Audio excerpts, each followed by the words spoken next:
So one of the last things I want to do is rate the squad that went to Australia on this Lions tour that won the series 2-1. A lot of players involved. I'm going to talk about some of the star players and also some of the players that maybe can be a bit disappointed with their tour. And because there's so many players, I'm not going to dwell on absolutely everyone. So please fill in the gaps where you think I've left something that needs to be said. Right, getting into the hookers, the star man, nice and easy, was Dan Sheehan. I thought he really stood out. We thought he would. He absolutely did. That last test, yes, that was a bit of an aberration, but as many of you said, Atoje and Ryan had both gone off. The line-out went to pieces, and it wasn't his best game overall anyway. But all the other games, I thought he looked fantastic. World-class athlete. Bigger than actually maybe he looks, because he's not massively bulky. He's actually quite tall. But a great thrower, great athlete, good offload, got everything. He was the class. Kelleher was the backup in the test, who didn't actually have the best tour, to be honest. Missed a lot of line-outs, didn't look quite to the level of Sheehan. It was probably going to be Cowan Dickey, who actually, until he got injured, did better than I thought he would actually. His line-outs, which were potentially his weak point, were good. He was very energetic, very physical, and his injury, a big blow for him, because I'm sure he would have been the backup hooker. Jamie George came in, didn't do enough in his audition to get involved in the test, and maybe was only there as cover anyway. Prop-wise, let's do it in alphabetical order. Vinny Beelum was looking pretty decent. He came in for Xander Fagerson, but didn't get a sniff in the test, so he'll be disappointed, but on the pitch he actually played fairly well. Andy Farrell took a chance on Tyg Furlong, and he came through. He got better and better and started all 3 tests and played pretty well actually, so I think he'll be very happy with his tour. I thought Ellis Genge was probably the standout of the props actually. Had a big game, did the 30-year-old. His leadership looked good. The bits you saw of him talking to the team, it looked like he really took a grip of that team as a senior player. His energy around the park was amazing. His scrummaging was maybe better than expected, so potentially close to being a star man actually. I don't know if I'll put him as a star man, but probably the best of the props. Porter, energetic, powerful, muscular as we know. That scrummaging technique, now I'm not an expert, but you can see it in that 3rd test from the bird's eye view. He is going in on such an angle, which is something that's been talked about a lot. But tell me about Andrew Porter. I thought he was so, maybe a little disappointing.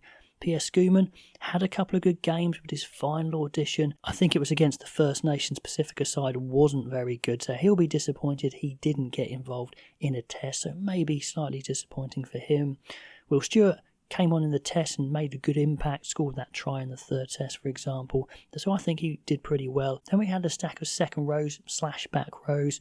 Tyburn ended up being the starting 6 in the test. Now, I think it's fair to say the build-up to the test, it wasn't great for Tyburn. So when I was selecting, I was saying, well, I don't think his form has been good enough to be selected, but I still think they'll win with him. That was the same as Curry, but Andy Farrell knew him best. He put his trust in him, and he and Tom Curry performed fantastically well, not based on their form going in, but based on what they can do, and they delivered. So fair play to him, and I think he was so good in those test matches, he will be a star player. I think it's worth noting that 2 of those second rows, Ollie Chesham and Joe McCarthy, both only 24 years old, which is young for a second row, and I thought Ollie Chesham really performed well. I mean, he's not that massive unit, although he's getting bigger.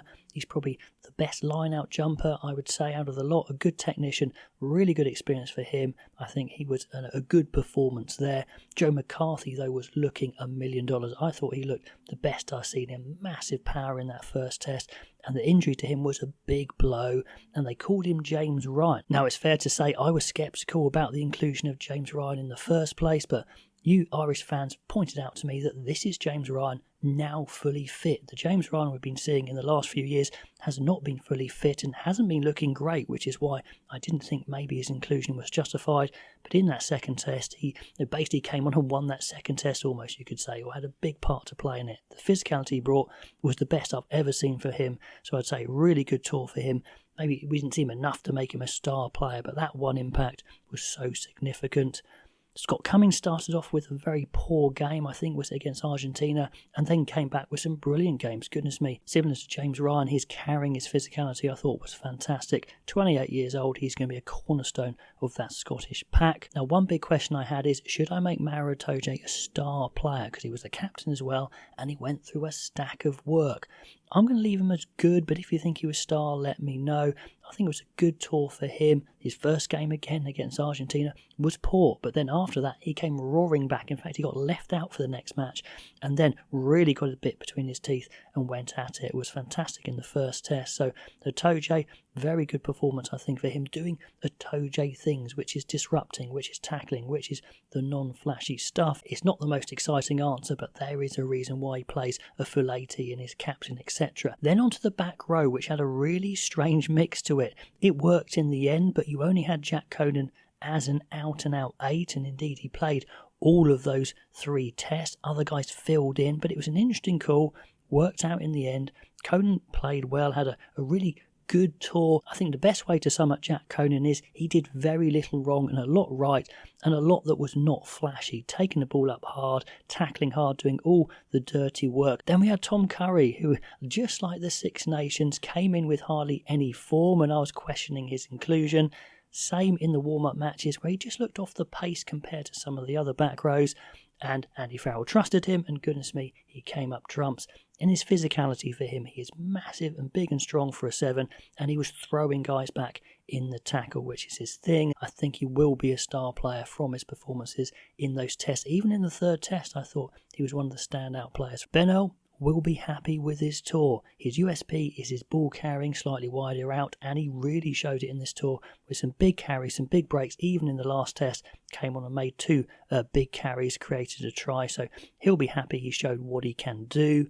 Jack Morgan, should he have started the test matches or not, or a test match? Well, Tom Curry came in and showed that he can perform really well, but Jack Morgan I think would have done great as well, and it was good to see him involved in 2 test matches. Only 25 years old, the only Welsh guy left there in the tour after Williams' injury, and did himself and his nation very proud. Now, Henry Pollock was a surprise inclusion in the squad and probably got in because of Doris's injury, and I think he acquitted himself absolutely fine. He showed some fireworks at times. He showed that maybe physically he wasn't quite as advanced as some of the other players, but he's 20, that's going to be the case.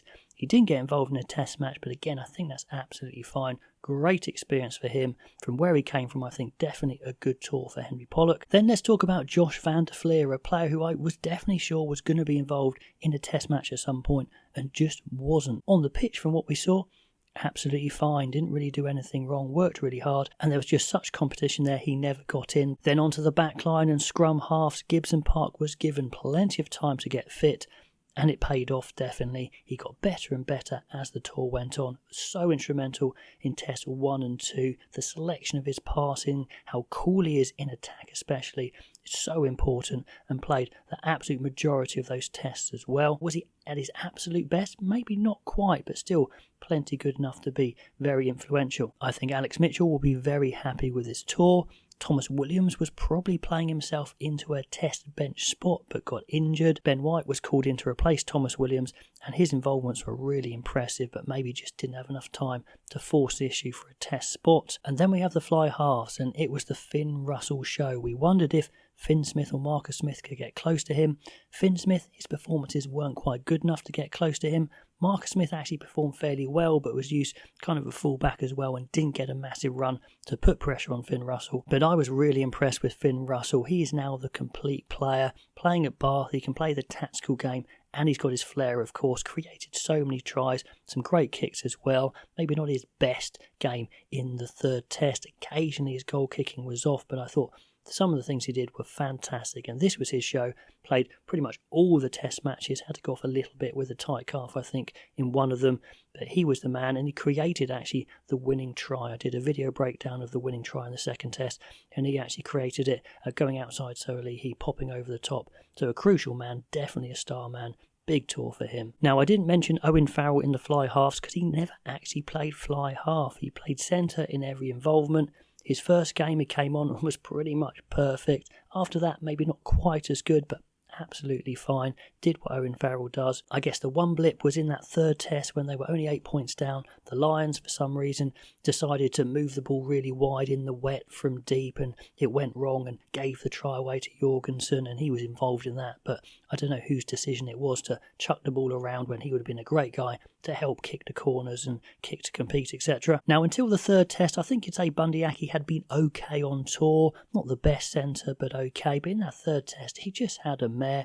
Was his head switched off? He was laughing, he was joking, he was lying on his beanbag, etc. in the lightning break, and then he was just all over the place, overrunning the ball, mistakes.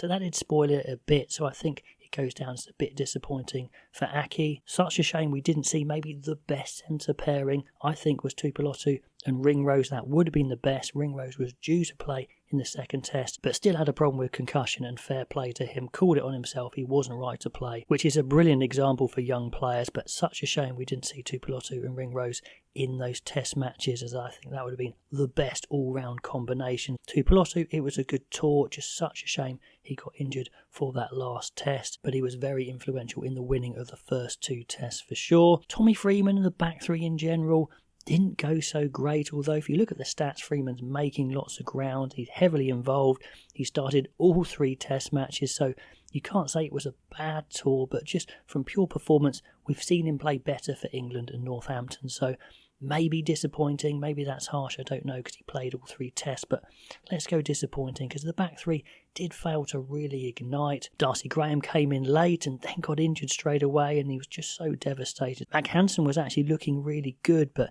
either never came back to fitness or wasn't picked in that second and third test, so he'll be disappointed, but I think from what we saw on the pitch, he looks a really good all-rounder. James Lowe, he was disappointing, but he did make big plays. That's the thing with James Lowe. Very strong, good offload, but does make a stack of mistakes. Isn't that quick sometimes, and when he's off, he can be very off, and he was off on this tour. But like I said, despite that, was influential in the winning of the series. But I think overall performance, I am going to put him down as slightly disappointing. Same with Van der Merwe, who scored loads of tries, but there were a couple of times where the ball was just bobbling around and he just didn't fancy going for that ball in defence, was caught out of position. It was only 2 or 3 times, but I think it was enough for the coaches to say we don't want that in a test match. Now, poor Elliot Daly was on the verge of being a star player on this tour. With Keenan and Kinghorn both croc, he came in at fullback and was looking fantastic, absolutely. How well would he have gone in the test match, which would have been a step up? We don't know, but he was looking $1 million and he was looking like the starting fullback. And then when he went out, it created a problem because Keenan had been super sick and was struggling to get back to form. Kinghorn never really got in form. He had been struggling with injury anyway and made a stack of mistakes. His first game he gave away 2 interceptions, another bad one in that third test as well. So I think a disappointing tour for sure for Kinghorn. Osborne, I think for the little we saw of him, was absolutely fine. I think Ireland have got an absolute gem on their hands in Osborne. I think we're going to see him starting maybe this year or next year for sure. He is a class act. So that is my take on all the players involved in the British and Irish Lions Tour 2025 to Australia. Hopefully it wasn't too long. I'd love to know your thoughts on those players, where you agree and disagree. Do like, do subscribe, and I'll catch you next time.